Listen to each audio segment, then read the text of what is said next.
Sheesh! Come ride with me here at Matnog, Sorsogon. Yan, sa mga hindi po nakakaalam, ang Matnog po ay daan papuntang Samar. So ito yung madadaanan ninyo bago kayo mag-road papuntang Samar. Tingnan nyo naman, maganda yung view, maganda din yung place. At sa pinaka-importante, ganda yung daan. Wala masyadong lubak dito, boy. Kita nyo naman, kiddies. 4 lanes. Ganyan dito sa Sorsogon.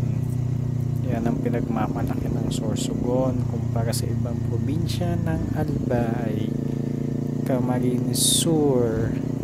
Ang layo po ng difference.